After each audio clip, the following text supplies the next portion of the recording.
Good morning and welcome. My name is Mary Beth Reardon and I'm the president of the ONS Foundation. On behalf of the Foundation's Board of Trustees, thank you for attending the 34th annual Mara Morgenson Flaherty Memorial Lectureship. The Foundation is pleased to sponsor this annual lecture.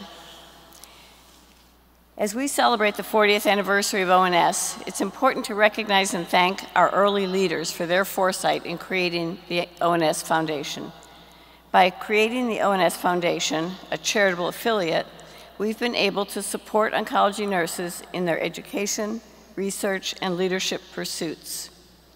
Donations from individuals like you have been instrumental in helping us to provide over, now I've said this 12 times this Congress, so you can all say it together with me, $24 million in funding for oncology nursing.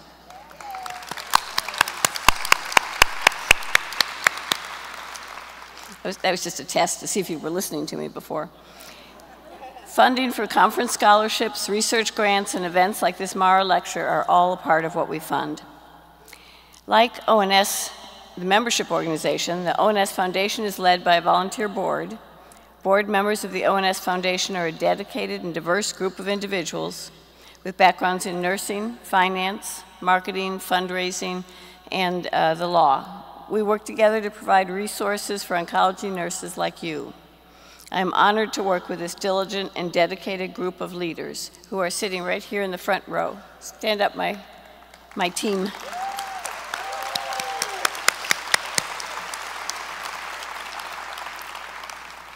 The Foundation has had some dynamic leaders over the past 30 years, and some of them are here with us today. Each of these past presidents played an important role in where we are today. Their leadership strengthened our mission as a leader in funding oncology nursing. If you were at opening ceremonies, you heard me mention our plan to raise $20,000 during this Congress. You may wonder why donating to the ONS Foundation is so important. Does it really make a difference? Why would the ONS leaders join together to donate $37,000 to help set a match to achieve a $20,000 amount from everyone here at Congress? It's because they have seen firsthand the value of educating oncology nurses, the value of seeing oncology nurse scientists at the forefront of research, and the value of being an oncology nurse leader. I promise you we'll have an update at the end of the session. I know you're dying to know. The past few days, we've looked back and celebrated the past 40 years of ONS and the ONS Foundation. We've been there for a good part of the 40 years that ONS has been an entity. Today, we're excited as we look to the future. This year, the ONS Foundation provided scholarships to 55 oncology nurses identified as emerging chapter leaders to attend Congress. This is in addition to the 43 Congress scholarships that we provide annually. So that's 98 people who received Congress scholarships this year. Isn't that fabulous? This type of funding would not be possible without the generous support of our donors. Although I can tell you the importance of our funding, I thought it'd be better for you to see firsthand, to hear firsthand and to see a few ONS Foundation scholarship recipients. I'm pleased to have you meet the emerging chapter leaders here with us at Congress. These nurses were funded in part through the ONS Lilly Oncology Advancing Patient Care Project. I'm going to apologize in advance to people whose names I mispronounce. Rebecca Adams, Greater Baltimore Chapter. Antella Ahmedi, Philadelphia Area Chapter. Emily Mason Beard, Metro Atlanta Chapter. You have to wave and so people know. Yeah, okay. Jenna Boudreau, New York Capital District Chapter. Vanessa Brink, Southeast Georgia Chapter. Allison Berg, National Capital Chapter. Crystal Cheney, Northwest Louisiana Chapter. Catherine Chorwin, Wisconsin Capital Chapter. Timothy Klein, Cure, New Jersey CHIP. Almost a chapter. Alicia Maston Coffin, Genesee Valley Chapter. Sarah Davis, Cure, New Jersey CHIP. Sherry Detloff, Michigan Traverse Bay Region Chapter. Mary Kate Egan, Greater Pittsburgh Chapter. Kristen Ferguson, National Capital Chapter. Katrina Fetter, Lancaster Red Rose Chapter. Erica Fisher Cartledge, New York City Chapter. Dawn Fretz, Reading Area Chapter. Jacqueline Gaffney, New York City Chapter. Deborah Goldman, Central New Jersey Chapter. Leslie Greenberg, National Capital Chapter. Jennifer Grosvenor, St. Louis Chapter. And Meg Helsley, Richmond Area Chapter.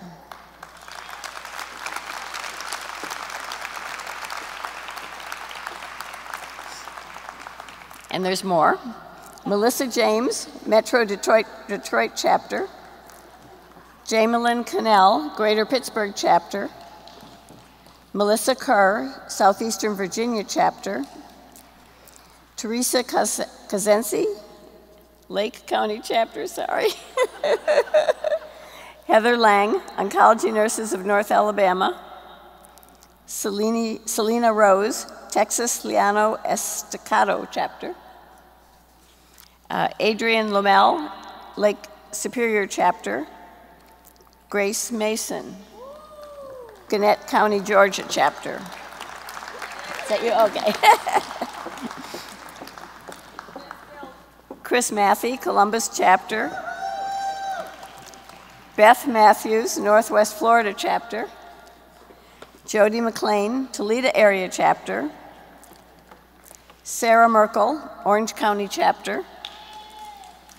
Ashley Mikowitz, North Central New Jersey Chapter. Alicia Mullins, Mountain State Chapter. Whitney Molaski, Metro Atlanta Chapter.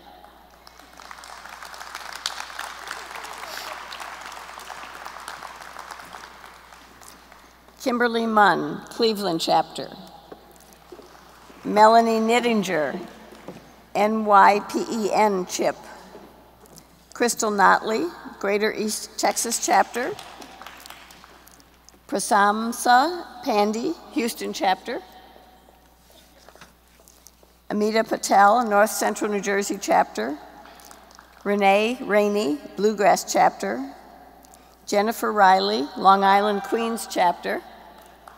Rebecca Robertson, South Carolina Upstate Chapter. Laura Spriggs Sauer, San Diego Chapter. And Maggie Smith, Chicago Chapter.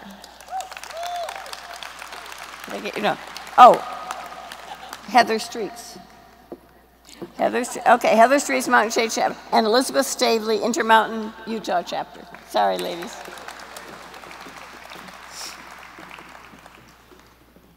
Karen Sublett, Pikes Peak, Southeast Colorado Chapter. Mallory Ann Weatherly, Treasure Coast, Florida Chapter. Stephanie Wegner, San Antonio Chapter. Lisa Wilkerson, West Texas Chapter.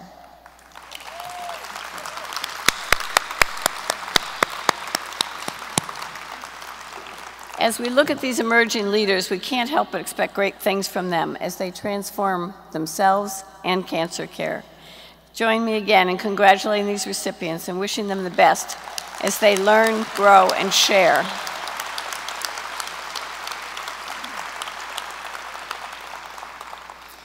The foundation has funded hundreds of nurses, just like these emerging leaders. We are pleased to have two past Foundation Scholarship recipients with us today to share their stories.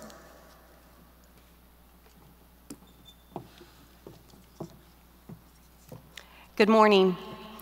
I'm Jean Sellers, and I'm so honored to be here today.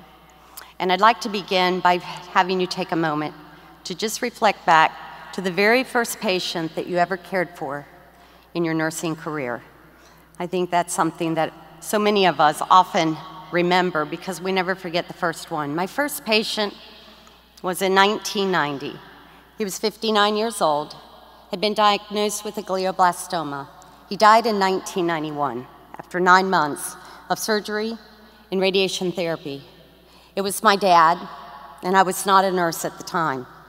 Upon his death, I knew that I could never go back to the life I had been living before that, and that life wasn't a bad life. It was a good life. I was the mother of 2 small little girls and PTA president, but I was a stay-at-home mom. But seeing what he went through, witnessing the care that he received from those oncology nurses at the Fairfax Hospital in Northern Virginia, I knew I had to go into this profession, and it called me. Oncology nursing, you don't choose, you know it's a calling. 2004, I graduated with my associate degree. 1994, I graduated with my associate degree. 1998, my bachelor's. And at that point, I was struggling, wanting to continue to get my master's, but I was also in a relationship in which I was meeting some obstacles from a spouse that didn't support my career and also would take every opportunity to say, I really think it's great you want to be a nurse, I just hate what it's doing to the children with you going back to school. The foundation provided me a scholarship to attend Congress in 2000 and also contributed to my funding for my master's, which I graduated with in 2001. To put into words to you all today the impact of what it has meant to me personally and professionally, there are not words. I can only say that my 2 daughters, whom my ex-husband thought were going to be so damaged, are both nurses.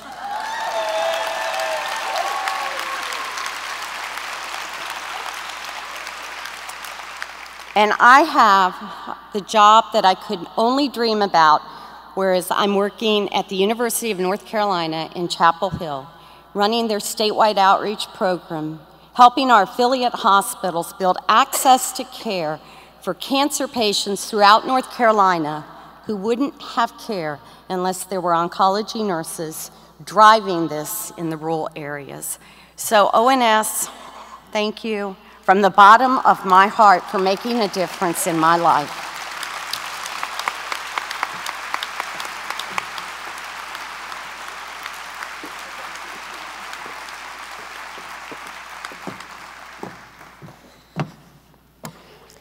Good morning. My name is Bertie Ford. I'm the president of the Columbus chapter and a current member of the ONS Foundation Board of Trustees, and I'm a clinical specialist with Genentech. I had to walk a little extra fast this morning at the fun run in order to get here on time. But that is an accomplishment because last year I was on a scooter and could not walk at all.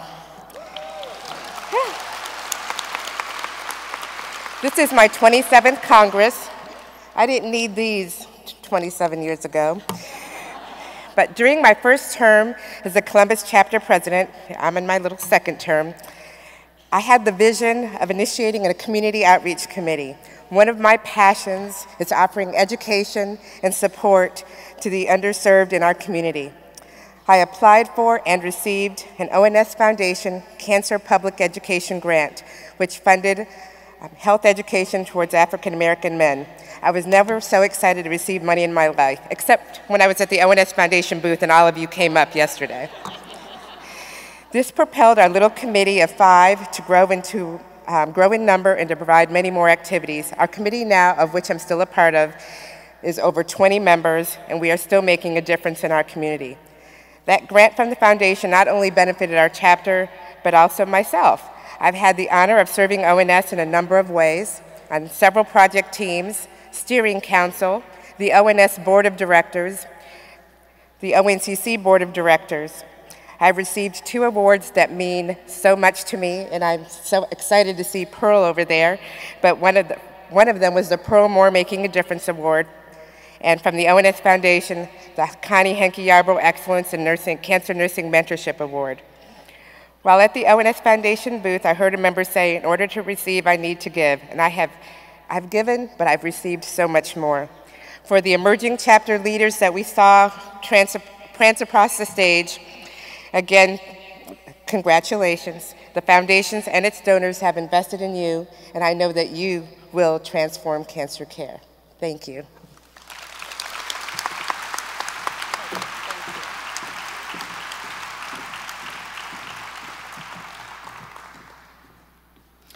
Thank you for sharing. I love hearing everybody's stories. Each one of our past recipients has an incredible story. Unfortunately, we can't hear from everyone today because we have a wonderful speaker waiting to speak. At opening ceremonies, we heard Kevin Sowers talk about transforming our future. So I wonder, when Bertie and Jean received their scholarships, if they realized how it would transform their careers. You can see how your donation, a donation from each of you, will make an impact on the future of oncology nursing, on individuals with cancer and cancer care. We're all in this together. Please make your donation today at the foundation booth right after our main event. Now to the lecture. The ONS Foundation established the Mara Morgenson Flaherty Memorial Lecture in 1982 to support the presentation of an annual lecture on the psychosocial aspects of cancer, which would provide oncology nurses with knowledge that would enhance their practice. This lecture was named for a remarkable woman. Mara Morgenson Flaherty was diagnosed at the age of 19 with Ewing sarcoma. Doctors advised her family that she would not live long. They were wrong.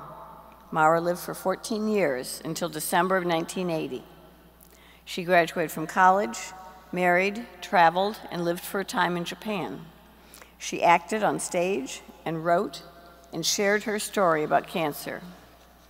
Although she lived a relatively short life, it was full and adventurous.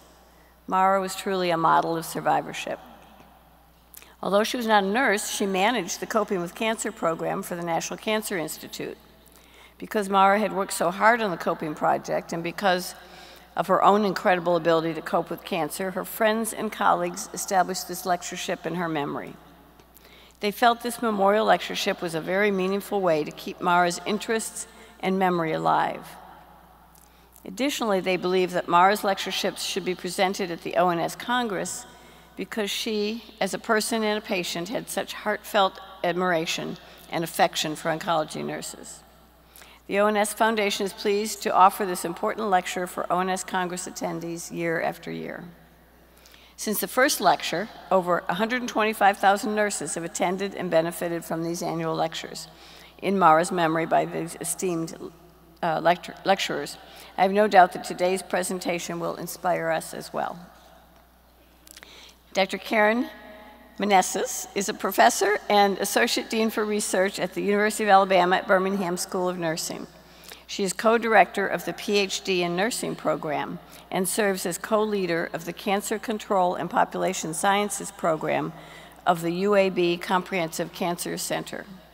Prior to her appointment at UAB, Dr. Meneses was a professor at the University of Central Florida College of Nursing here in Orlando, so I know she has lots of friends locally. Some of you might know her as Karen Hasse-Dow. That's how I knew her for years. She's been a long-standing member of the Oncology Nursing Society since 1980 and attended the inaugural Mara Morgenson Flaherty Lecture in 1982. She has served in many capacities for ONS over the past 30 years, including being on the ONS Foundation Board of Trustees from 1999 to 2002. She's also received several awards from ONS, including the Quality of Life Award, the Sharing Clinical Practice Award, Excellence in Cancer Research Award, and the Breast Cancer Education Award. So she's well qualified, you can tell. She's actually a preeminent researcher in cancer survivorship disparities research. Got to put that all together. With a prolific and sustained history of scientific contributions and evidence-driven translational programs that have improved the lives of cancer survivors. Her significant contributions to survivorship problems among underserved populations have been supported by peer-reviewed funding for 26 years from a wide diversity of funding sources. She has an exemplary record of mentoring the next generation of interdisciplinary scientists. She's a mentor for the UAB Minority Health Disparities Research Training Program and co-director of the UAB R25 Cancer Prevention and Control Training Program, which is dedicated to interprofessional predoctoral and postdoctoral scholarship.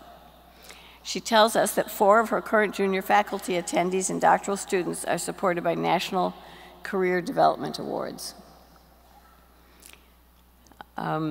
In recognition of her sustained program of science, Dr. Meneses was 2013 recipient of the Ada Sue Hinshaw Award from the Friends of the National Institute for Nursing Research. So, join me in welcoming Dr. Karen Meneses as she presents Celebrating Survivorship, Reflections of 34 Years of Mara's Legacy.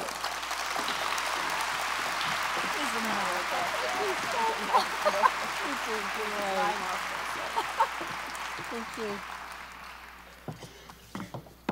So good morning, everyone. So you know my name now, Karen Meneses, Karen Hasse-Dow. It's a pleasure to be here this morning. And also, I would like to extend my congratulations to our emerging leaders. It's just really very, very exciting because you are our future, and this is going to make a huge difference for oncology nurses and also for our patients. So happy anniversary, happy 40th anniversary to ONS. I know many of us who've been here for a long time just can't believe that the 40 years have gone by. At the same time, when we're looking to celebrate 40 years, we also reflect and we reminisce about what has happened over the past several years. So it's my deep honor to be able to present the Mara Lectureship today. So I'd like to tell you a story. And the story is in 3 parts. The past, which focuses on the story of Mara and her legacy and her contributions to cancer survivorship. The present, which deals with the work that our team has been involved in, along with many others, in cancer survivorship disparities. And the third part of the story is the future, what will happen and how you can really create your preferred future to transform cancer care. But let's start 44 years ago. This is called The Dream of Yesterday by Julia Rowland. And the dream of yesterday was the signing by President Nixon of the National Cancer Act.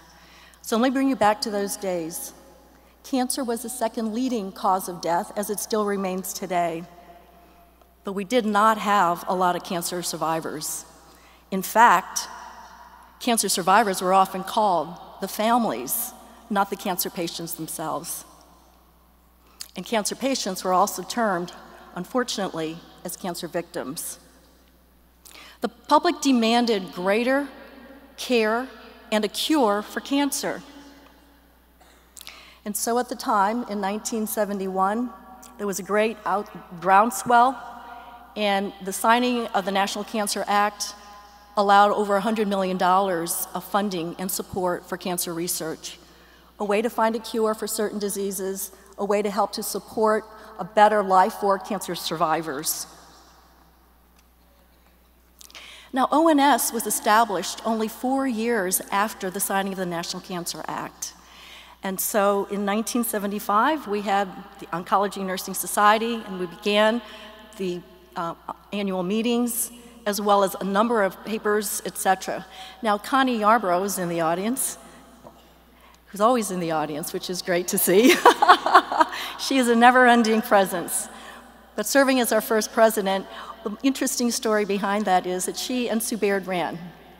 And they decided that whoever did not become the president was going to be the journal editor. So we had essentially 2 leaders helping us move forward.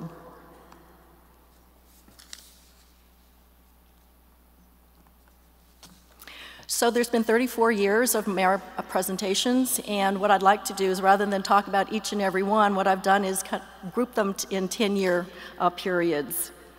And as Mary Beth had told you, Mara was an early pediatric cancer survivor. And through her very short life, she lived a very full life and a very productive life.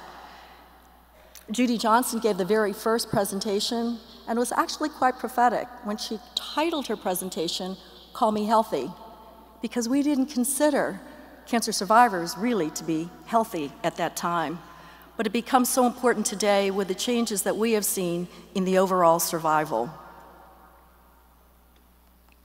So let's take a look at the estimated number of cancer survivors in the United States at that time. Because now, in 1991, 92, there were 6.5 million cancer survivors. So within less than 20 years after the signing of the National Cancer Act, we actually started to see an uptick in cancer survivorship.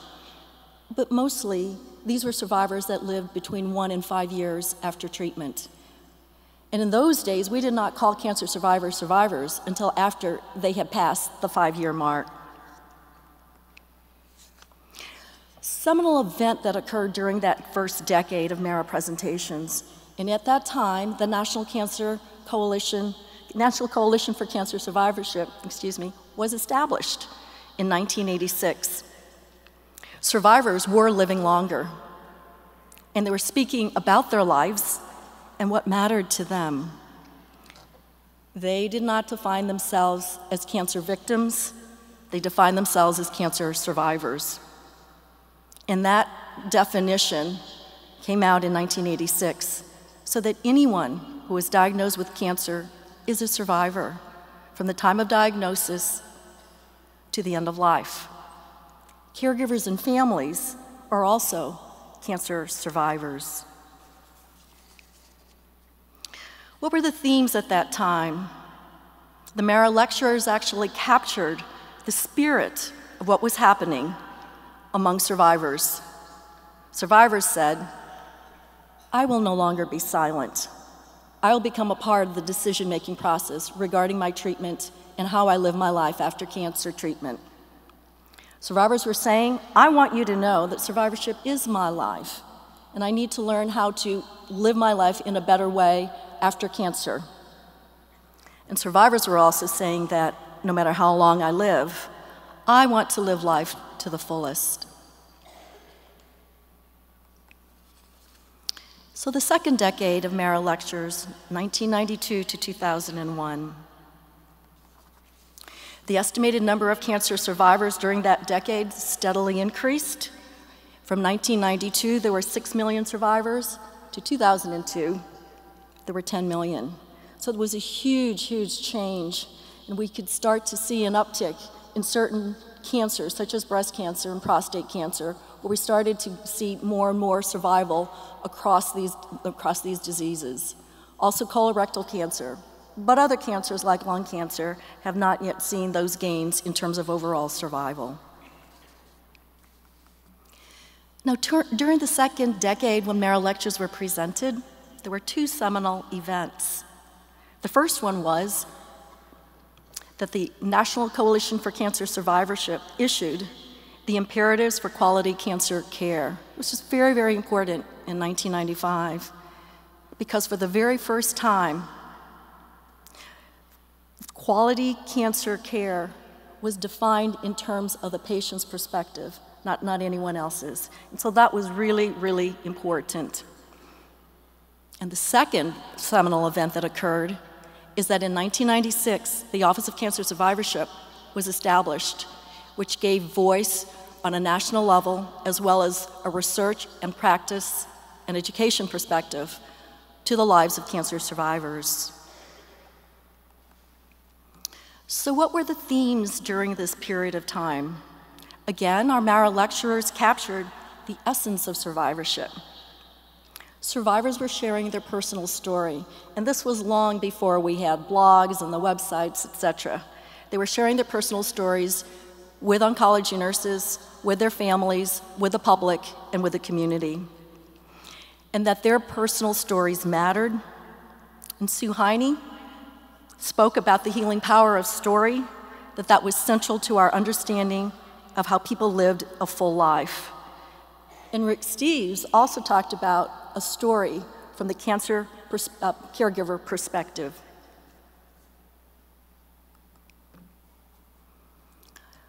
Oncology nurses during this decade also began to speak out.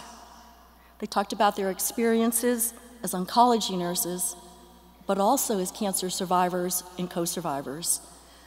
And in preparation for this presentation today, I read all of the presentations of the MERA survivors that have, the MERA presenters, I guess they're kind of survivors as well, that had been presented. And it really is a treasure trove of a lot of beautiful pearls of wisdom and sharing.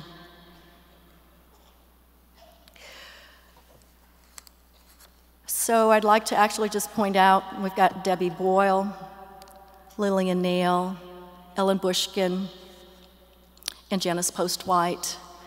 And I do remember at the time when Ellen was going to do her presentation that she had passed before then. It was her husband who had presented a very moving testimony with regards to her life and the signposts of cancer survivorship. Third decade. 2002 to 2011, there are pictures of Becky Crane-Okada and Kathy Riccione. Becky talked a lot about adult survivors, and Kathy spoke about language in relationship to her caring for pediatric cancer patients. During this time, we started to see another uptick. We had 12 to 14 million cancer survivors. And the greatest escalation among those who had survived were 15 years and more after treatment.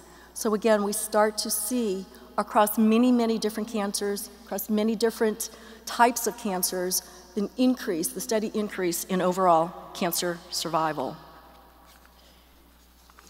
This was a seminal event, and it was a very important seminal event. It was the issuance of the Institute of Medicine report, From Cancer Patient to Cancer Survivor, Lost in Transition. And I say that's extremely important because before that date, in the previous decades, we saw the issuance of the NCCS report and the development and launch of the Office of Cancer Survivorship. But here we see the Institute of Medicine really making a public statement about the impact of cancer survivors and cancer survivorship in our society. And this became an extremely, very, very important topic.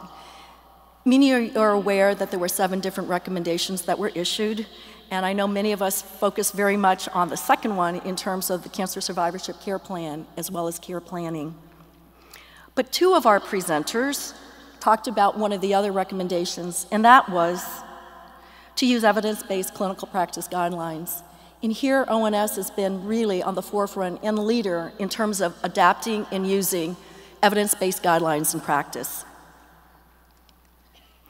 Peggy Wilmoth in 2006, Mary Hughes in 2009 continued to remind us about the importance of sexuality, which was not generally discussed. And that actually followed after Dorothy Smith in 1991. So we still see, over 15 years later, the continuance of the concerns as they relate to sexuality and using our evidence-based clinical practice. A variety of our lecturers reflected the divergent perspectives in terms of survivorship, and also there was this beginning of a change in terms of that multi-leveling of care, from the heart of patients, nursing presence, and the essence of the oncology nurse-patient relationship, to a very broad, global perspective of palliative care and nurse exemplars in making the difference in palliative care globally.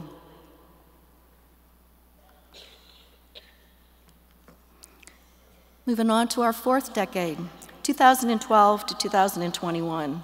So far, there have been 4 presentations for this 4th decade.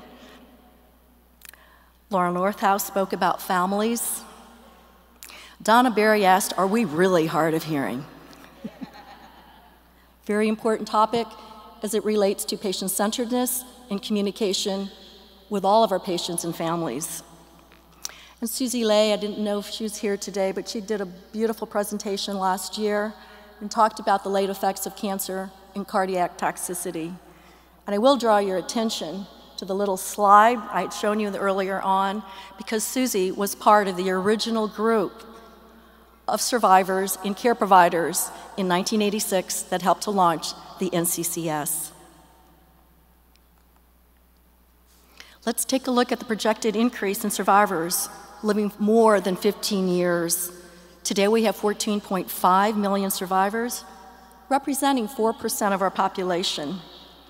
By 2022, we do expect to see a greater increase in the number of survivors, and that is related to our aging population, because as we all age, we have an increased risk of developing cancer. In this group, breast and prostate cancer made up 48% of all of our survivors. But let's look today, let's look at the present and the changing demographics of cancer survivorship. As we all know, but not everyone knows, cancer is a chronic illness, no longer a terminal disease. The coexistence of aging and comorbidity have made a very big difference in terms of how the demographic of survivors are going to look for us today as well as the future. The expectation to be active in one's care resonates more today than it did even 30 years ago when that was first discussed. We do know survivorship planning is essential, as well as that discussion, not just the paper. But we also have large disparities in survivorship.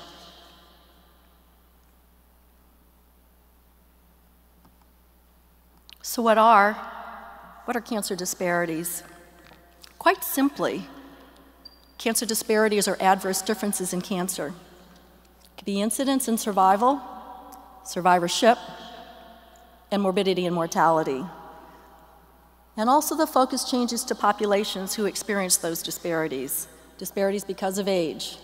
And now we're starting to see more and more focus on adolescents and young adults with cancer because it's an area that we have not paid a lot of attention. So there are these disparities with this population. They may experience disability, there may be an education disparity, ethnicity, gender, where people live, their income, as well as race. So let me tell you a little bit about a lesson in cancer disparity. So many of you know I have been a nurse for a very long time. I graduated from college when ONS was first born. So it's been a very long time. First half of my career I spent in practice and worked in radiation oncology. And it was actually great to see Roberta Stroll and Ryan Iwamoto because they're some of my early colleagues in radiation oncology. But the second half of my career has been spent primarily in education as well as in research. And I wondered sometimes why was it that I was so interested in working with those who have less than fortune than we do. Well, I come from a family of immigrants. My parents immigrated from the Philippines and they settled in St. Louis, Missouri. At that time, there were not that many Filipinos in St. Louis. But he had a practice. My dad had a family practice, and many of his patients were rural.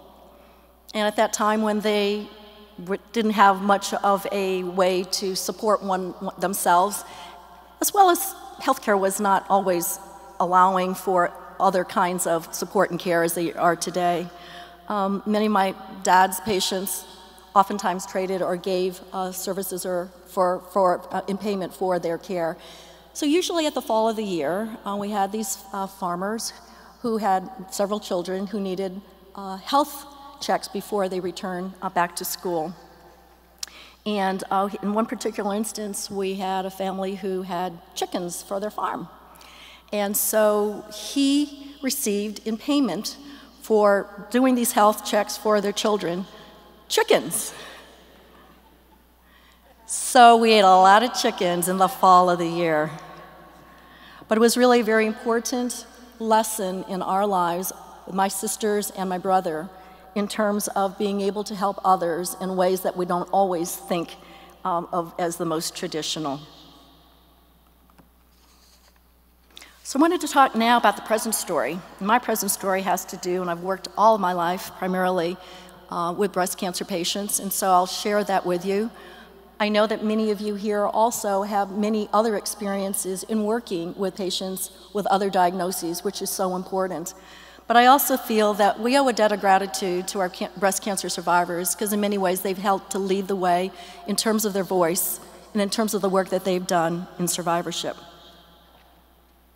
So in 2001, knowing that breast cancer survivors experienced disparities because they did make up the largest group of cancer survivors, and 5 years before the IOM report, Lost in Transition, was published, we developed a project called the Breast Cancer Education Intervention.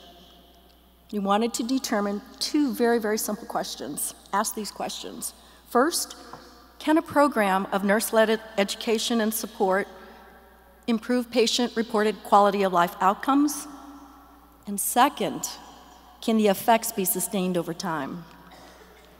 Well, we were very fortunate. This paper was published in 2007 in the Oncology Nursing Forum.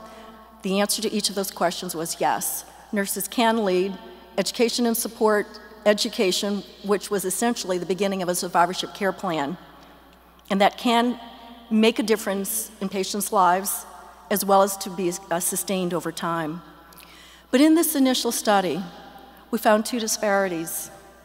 The first one was rural residents had a distance in terms of a barrier distance to access of survivorship services, and also Spanish speakers also experienced a language barrier. Now, this particular study was conducted here in Florida, in Central Florida, actually. And so it was really important that we didn't really think as much about rural survivors, because you tend to see Florida as a state has probably the fourth most populous population in the country. But most of the population does not live inside the state. It's usually just on the outskirts and the perimeter. And so those were our rural residents. And in addition to that, about 30% of our population in this state are Latinos, and that we did not have at that time the translation to Spanish. Two seminal events occurred for us in terms of this particular project. The first one was that the National Cancer Institute had this program called RTIPS, Research Tested Interventions to Practice. And the whole goal of the RTIPS program was to take interventions that were effective and to disseminate that out to the public. And if you go to the RTIPS website, there are a few and actually growing number of programs that have been demonstrated to show efficacy in survivorship. There are lots in treatment, but those in survivorship as well as in palliative care. The second aspect or event that occurred was the Cochrane Systematic Review. And in 2012, our paper was actually included in this Cochrane Review, showing that nurse-led support and education did matter, and it made a difference in patients' lives. So I'm going to share with you about 4 little stories, in a way, and how we helped to translate what we did with our initial project for 4 different groups and populations. The first one is rural and older survivors. The second is Latinas. The third are young breast cancer survivors. And the fourth are our African American survivors.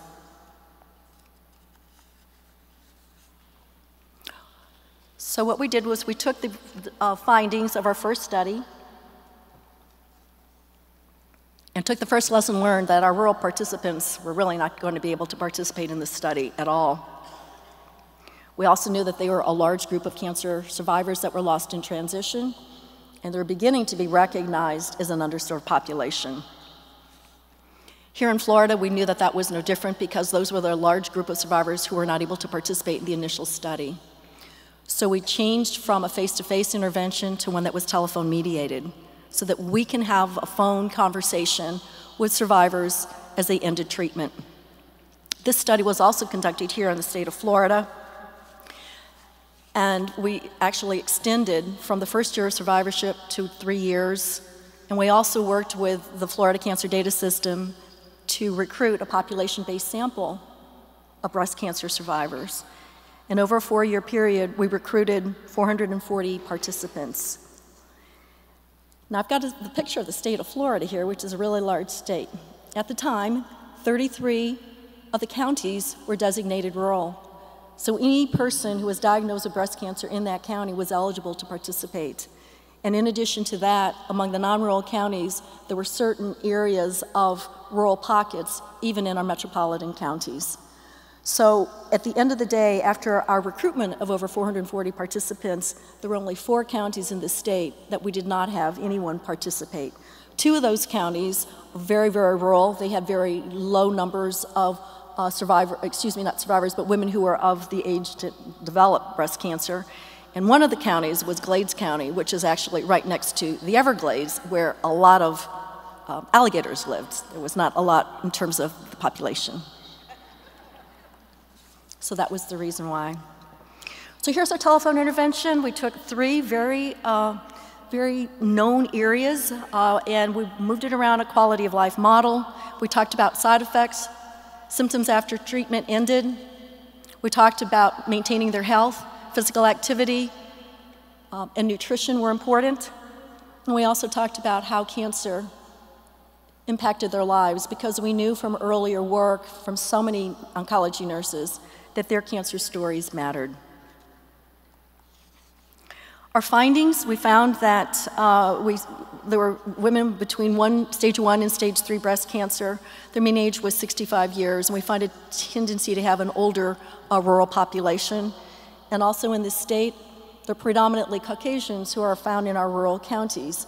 Many of our minorities are not really located in rural areas, they're really in the city. We also found there was a high BMI of 31, 3+ morbidity, hypertension, diabetes, cardiovascular disease. So all the more important to have stronger healthcare practices, improvement in nutrition, as well as their physical activity. Both arms showed an improvement in overall quality of life based on support and education. We also felt that they could certainly benefit from improved physical activity, but we also documented for the first time the hardship and economic hardship of living after cancer. So we're analyzing the results, and some of the quantitative results will be out. However, in their own words, my husband gave me a riding tractor for my 68th birthday. When I'm emotional, I cut the grass. He knows to stay out of my way, or I will run over him. A second breast cancer survivor. My pets are squirrels. I am not known in my town. I'm known in my town as a squirrel lady, not a breast cancer survivor. Improving health and physical activity. Oh, you all hit me before. And this is what they told their nurses, oncology nurses. I know I'm obese. My Wii Fit tells me every time I step on it. Every time I drink a Pepsi Cola, I hear you say, water would be better for me. Because of your suggestions, I now read labels. All yogurts are not the same. I changed my dinner plates to smaller plates so that the portions I serve my family are smaller. Here are the difficulties that they shared their stories with us. We talk about economic hardship, economic burden. We're also seeing an uptick in the number of papers called financial toxicity, all very much the same. And these are stories that you have heard as well. My COBRA ends next month. How can I have my 6-month mammogram? I will buy my breast cancer pills, even if it means I won't eat. I can't afford over-the-counter vitamins or other tests like a bone density. I didn't know I needed a pelvic exam. I haven't had one since I went through menopause. So these are very real stories that I know you work with and deal with every single day. And sometimes we shake our heads and we don't have ready answers at times for them. We need to, because financial toxicity, economic burden, economic constraints and hardships really have an impact in terms of how they respond in the psychosocial way. So the second group of survivors that we really did not have a lot of information on, and that was also the disparity that we saw at the end of our very first study, was that we started to look at how we can better serve our Latina survivors. We looked to the literature, and at the time, there were only 4 studies of interventions for Latinas. 2 of those studies were during treatment, and the other 2 studies were in this post-survivorship period. But we didn't really know whether or not these studies had emanated from another program, had been evidence-based prior to translation, et cetera. And so we set forward in terms of doing that. And in addition to that, when we had gone to the Florida Department of Health for an IRB renewal, they said we had to do a translation. And that was really, something that we had to do. It was very critical. So what we did was a 3-step process. We took our program, we went through certified translation, and that alone is not enough. We certainly had to look at what was the cultural relevance of these translations. Did they make sense to our Latina survivors? We conducted cognitive interviews to check for cultural relevance, and our survivors gave us many suggestions, focusing on their family, focusing on different foods that are very common to Latinas, and also looking at ways in which they could also better respond and to their care providers. So we adapted this intervention, and we did a pilot here in the state of Florida. 40 Latinas participated, and you can see they came from a variety of South American countries, as well as Puerto Rico and Mexico. So these are Spanish speakers that had a very diverse background in terms of their experiences, all of whom shared the language barriers and the language difficulties in better understanding survivorship. After that, I had moved to the University of Alabama at Birmingham. There was a very different group of Latina survivors at the time, and many of whom in the state are quite young. So breast cancer is not necessarily a high risk for them at a younger age. It was generally more difficulties in terms of cervical cancer and breast cancer screening. So I worked with our community. We also had our honor students and our students working with us on this particular project. It really was a focus on breast health and cervical cancer screening. So we actually moved from the perspective of survivorship, trying to tailor our support and interventions in ways to help them better to understand how to better care for themselves and what are the differences in terms of having cervical cancer, breast cancer, and giving them access to screening for both of these diseases.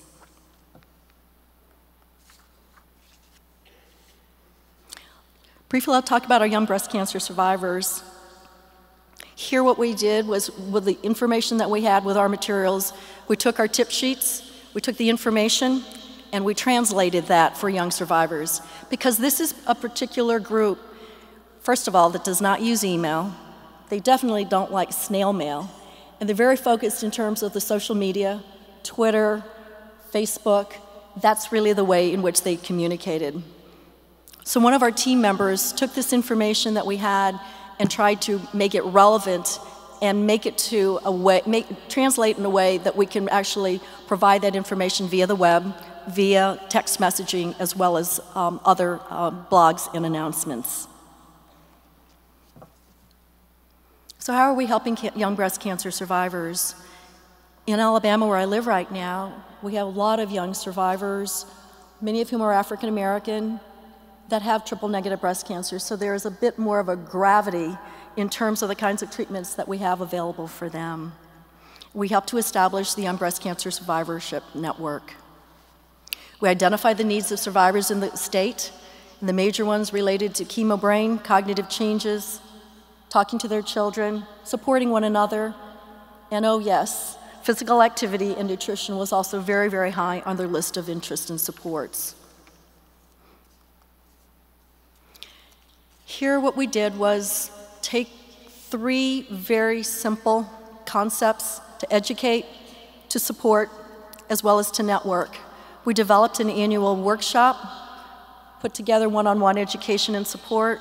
We had a monthly lunch and learn for them, as well as putting the information on our website. We also developed a blog, as well as engaging partners and referrals. And at that time, we had 5 partners in this network, and we wanted to actually engage them and have a larger number who participated. Here's some of the suggestions I have for you, but also some of the experiences that we had. Young survivors were telling us, I need help with my children. My children are growing. I have breast cancer. I'm a survivor. These are the co-survivors. I need help in terms of understanding, helping them to better understand what was happening to them. They wanted the referral for different types of survivorship services, not just those that were within our cancer system, but also those that related to health and mind-body activities. We developed a program for co-survivors, for husbands, so that they had an opportunity to talk about their issues and concerns. And we also had a separate program specifically for the children of their survivors.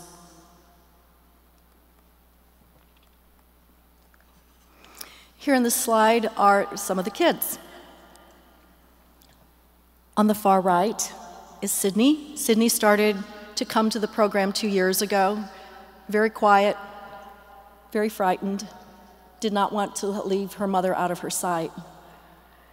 2 years later, we actually call them our top co-survivors because they're at the front door welcoming other children to the door and sharing and talking to them and really essentially being kids. In the lower far right there is Madeline, and Madeline was with one of our students, and she's just a very outgoing child to begin with, and really wanted to help engage with other children, and she continues to do so today. And then we have, in the top left, William was not so sure about things. And it really took a lot of work in terms of providing supports. And what we did was we engaged with our local Oasis Counseling. I did find that they had programs for children as well as for families.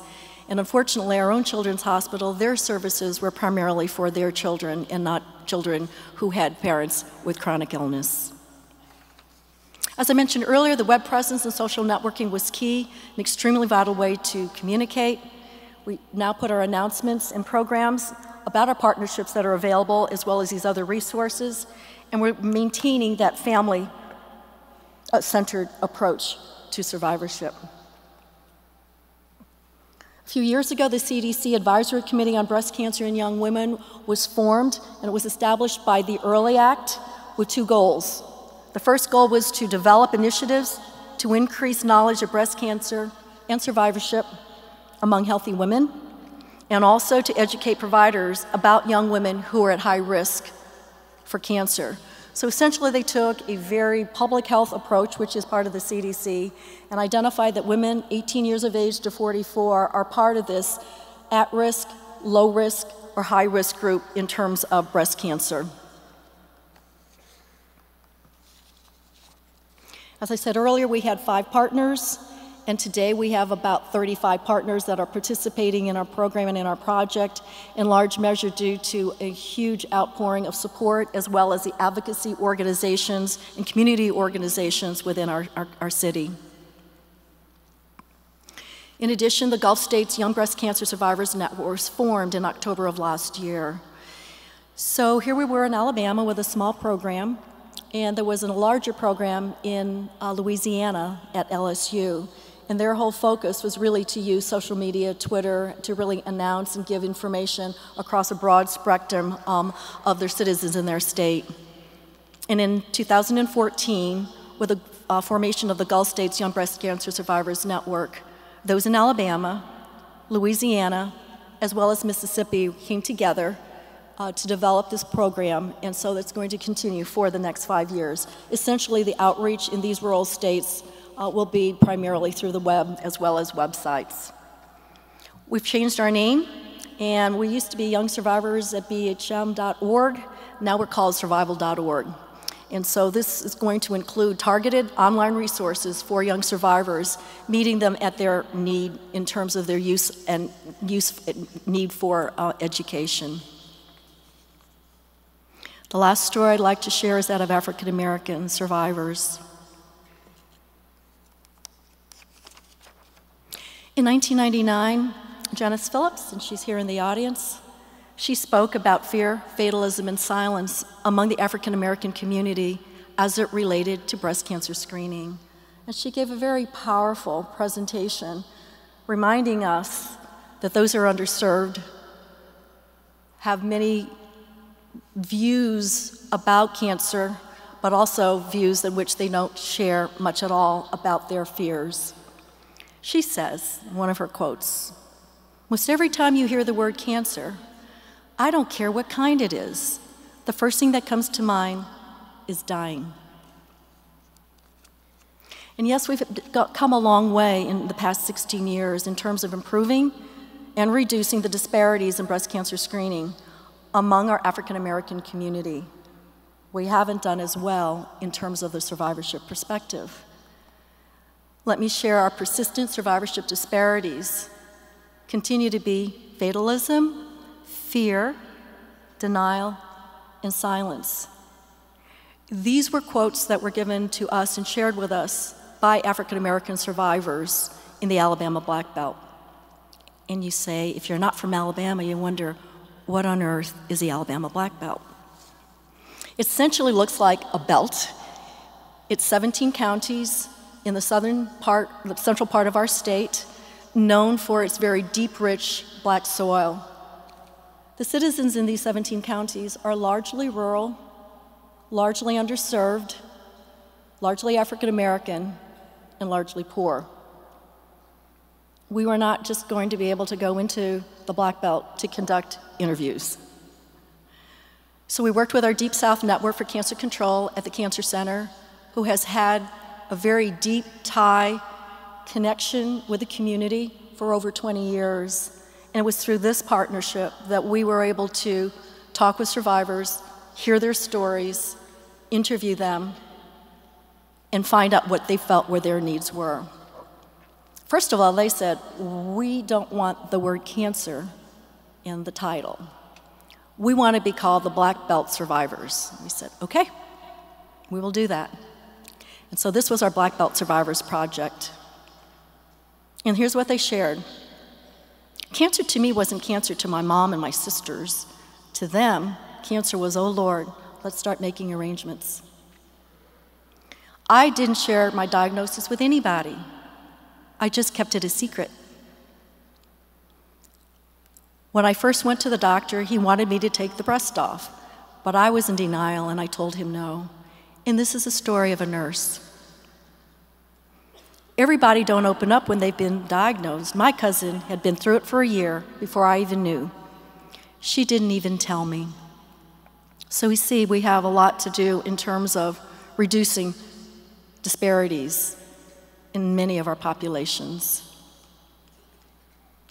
On a different note, we did have a very successful partnership with our African American community in Birmingham. When we learned that there were great issues as it related to cognitive function, particularly among those who returned to work, we also knew that the incidence varies greatly, anywhere from 16 to 45%, even to 75% in some studies, all of which were somewhat descriptive. We do have oncology nurses who've been doing a lot of work in this arena. We also did not have a lot of data as it related to African Americans.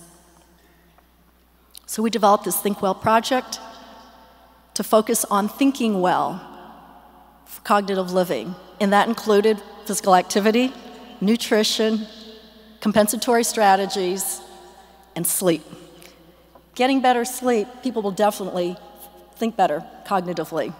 So we partnered with 3 African American churches, fairly large ones. They had memberships of anywhere between 3,000 to 6,000 members, many of whom had hospitality ministry as well as a medical ministry. And they were really terrific in terms of inviting us and having a discussion based on their needs. So these programs were held last year in Pink October, and we had some support from the Susan G. Komen Foundation. If you look at our results, we had 44 breast cancer survivors, but we had 172 total. So what we learned here was that by a 4-to-1 margin, there were 4 co-survivors to every single survivor. And they came in families, and they sat down, and they learned about cognitive changes. In the top left, actually our survivor is missing there, but the lady on the right is her mother. The far left is her daughter, and in the front is her granddaughter. So we had families coming for these meetings. 90% were African American, a little over 8 years of survivorship. 72% received chemo, and they had moderate problems with their memory as well as their ability to think, and a moderate interference with their activities of daily living. So that was just a beginning step, not the end step, but just a beginning step in terms of our work and our team's work in looking at reducing cancer survivorship disparities. So now let's go on. Well, these are lessons, and these are lessons learned, but also lessons learned for the future, and ways in which you can move to the next step to help move that needle in reducing disparities that you see in your community as they relate to cancer. Wherever you work, whatever area that you're in, look and find those effective interventions and help to reduce those disparities. You do not have to reinvent the wheel. There are enough evidence-based interventions that are available to help you to reduce disparities. I just shared with you our example in terms of the work on our team. The building and strengthening your community and advocacy partnerships is important. And here we have a network of so many chapters throughout each of our states. And I know several of you are doing that work today and reaching out into the community and to partner with them. Because in many ways, to sustain these enterprises, you really need to have those who are champions, those who are of the community, and those who are willing and continue to be willing to support these programs. And the third area is to harness the power of advocacy as well as social media. It's really important to jump on that wagon in terms of how we can better communicate so that we're not hard of hearing, and ways in which we can also have a better message for our survivors. I'm just going to give a shout out to 2 OMNS members. First one's Robin Lally, the University of Buffalo. And Robin has put together a program called the Caring Guidance Program. And here what she identified was a gap from the time of diagnosis to the start of treatment. And her Caring Guidance Program is a web-based program designed to support and to help survivors from the time that they're diagnosed. So in many ways, we're really looking at a prehabilitation as opposed to the rehabilitation. And the second is Debbie Walker. Debbie has developed with her students an app. Because people always ask, where do I find these resources? Where do I find that support? And through that app, we now have in the 5-county area around Birmingham the different opportunities for people to find resources. And of course, we still have our usual suspects. We do have the American Cancer Society, we do have other organizations, but it's also where do we get a WIG? You know, where's best that I can go for other resources and other supports? And now she's also moving on and developing that program with her medical team, so it's going to be, I think, very exciting. I think another lesson learned is, well, we're not all going to be here forever. And the mentoring of our students as well as research scientists for the future is so important. These are my doctoral students and my honor students. And we meet on a regular basis, on a week-to-week basis. I see actually my doctoral students almost every other day. I put them to work on these projects, and I put them to work on better identifying what are the actual evidence-based interventions, how can we modify, and how can we manage that for those who have less fortune. And it was great because our honors students took the project as it related to Latinas in the community.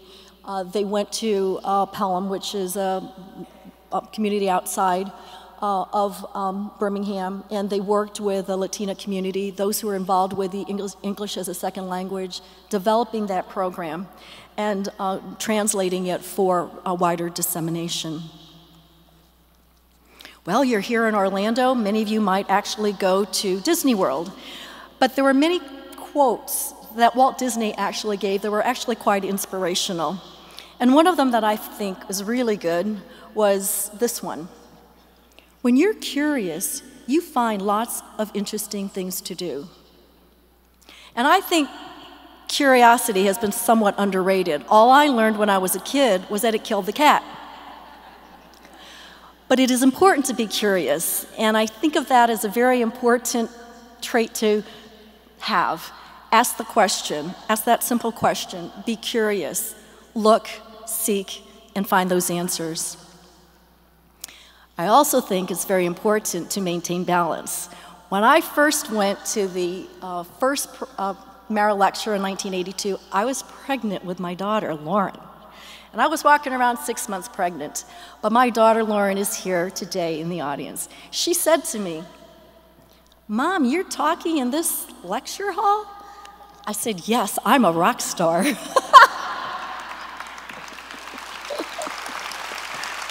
I was joking there. You know, because your kids don't always know all the things that you do. Probably, fortunately, too. But my granddaughter Madeline is here, and Madeline is 8, and I'm very happy that she's here, and hopefully that we're really starting at a tender age to really continue to see the progress in terms of nurses in the future who may be replacing us. And also my special partner, Patrick, is here in the audience as well. He has heard a lot of these over and over and over and over again, but is so supportive in so many ways. I go back to the stories when we first started hearing the stories of survivors, and that was, it's really important to do what you want to do now. Don't wait for the future if you can do it today. And that meant don't wait for being with your family, planning that trip, doing something special. You can do something special every day. And I hear that this past week also in terms of coming together, seeing one another, reminiscing, laughing, thinking about some of the fun things we used to do and the great things we'll continue to do in the future. I'd like to acknowledge, it's actually a very short list, but I acknowledge so many of you. Those that were here this morning, I know that it's a great honor to talk and to be presenting for you. I also would like to acknowledge Mary Beth Reardon and our ONS Foundation Board of Trustees. You all do a tremendous work for all of us. And I love seeing our future emerging leaders, and I hope that you take your place, and I hope one of you, or many of you, will be future Mara speakers and presenters and sharing your experiences as well. I also have several friends and colleagues at UAB. In fact, one of my dear friends, Jennifer, is listening or participating in the live stream, so just a shout out to you, Jennifer.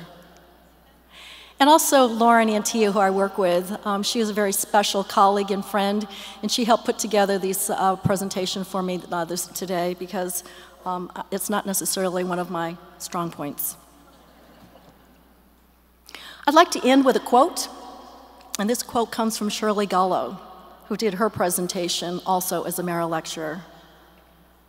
ONS embraces many colors, hues, and diversities. And if I leave you with any one message, just remember that one, because it is so important, and the work that we do together and what you will be doing in the future will also help to mark what we have done together in improving the quality of cancer care. Thank you. Ooh.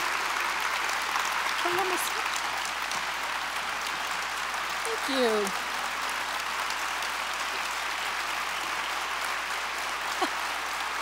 Thank you. Oh, here you are. I was like, oh my God, I have to stand here. Thank you, Karen. That was wonderful. I love your survivorship stories. That's fabulous.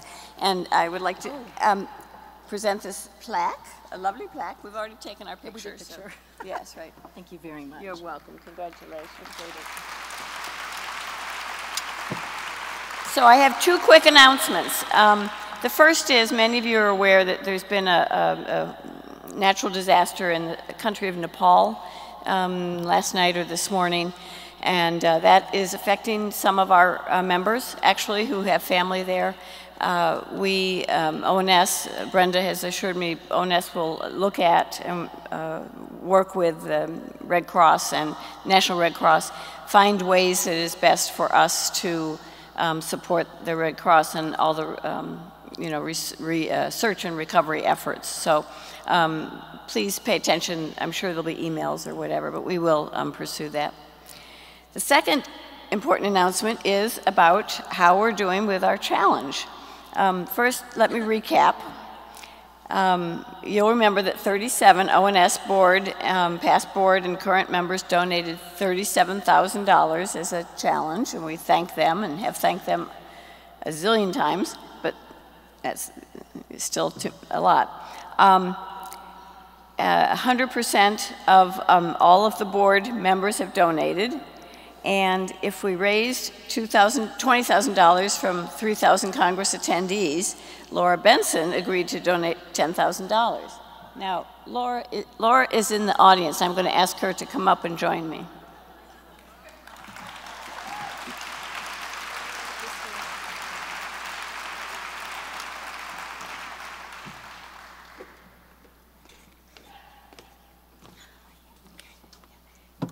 Laura has to be here as we kind of make this announcement. Yes, the drum beat. So as we still have today to go for donations, and I know that there are many, many people who maybe haven't donated yet and wouldn't want to miss this, this opportunity. But Thursday and Friday, we collected not $20,000, but $33,000.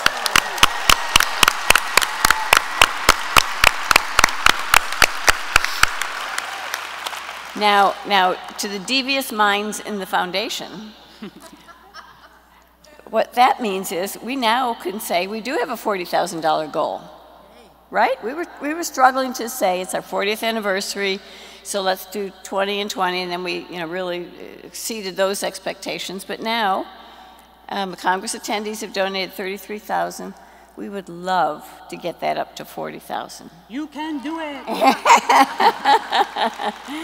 So the foundation booth is still open all day today until 4:30.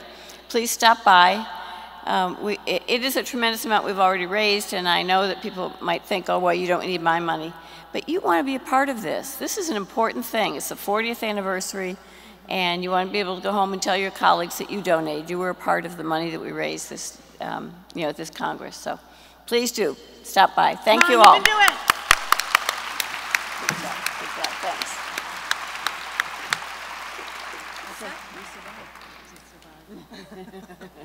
You did a fabulous job. Absolutely. Well, I love hearing about survivorship. I just think it's the best thing that